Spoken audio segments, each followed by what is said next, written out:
Good morning, everyone. I apologize for this video being delayed. I was traveling, and part of the ironic thing is that the reflection I wanted to share was about traveling. I got caught up in a snow event and driving that really slowed me down. And it was interesting because even during that, I was thinking, oh man, I'm going so slow, I'm not going to have time to record the video for today. So I apologize for that. But one of the things I've been thinking about is that the gospel narratives are built around travel. That these Christmas stories we have, there's a lot of travel involved. Mary and Joseph are en route to Bethlehem.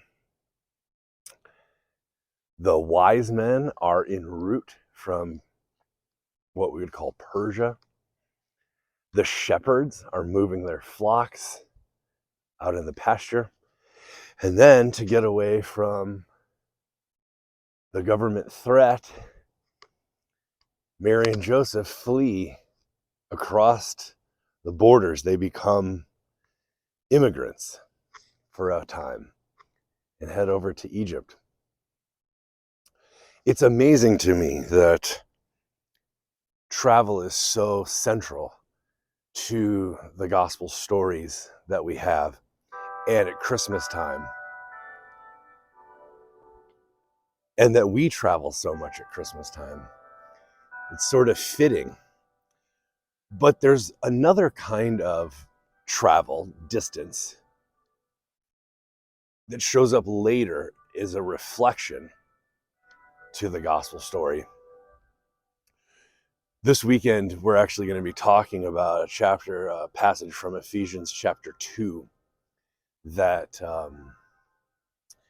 says he came to preach peace to those who were near and those who were far away. I love this passage because if you read not only the nativity story, the Christmas story in our Gospels, but you continue to read the story as a whole, one of the things that you will see is that those who view themselves as very central to God's plan and God's will and God's way, for instance, those who are religious leaders and those who run the temple corporation, view themselves as very central. They are centered in religious life. And yet, that's not who God chooses to reveal the Christ child primarily to, but to these shepherds and to these young women and to these unlikely characters. And to some other people of disrepute who you might say, are marginalized or marginal characters. They are not centered. They are far, you would think, like the wise men or maybe even the shepherds, from religious life and God's will and God's way, maybe. But that's one of the remarkable things about the story, is that distance is an illusion, in a sense, when it comes to the Christmas story, the nativity, God's will and God's way being revealed in Christ. He came to preach peace to both those who are near and preach peace to those who are far away, and in his one body to reconcile the two. Peace and shalom.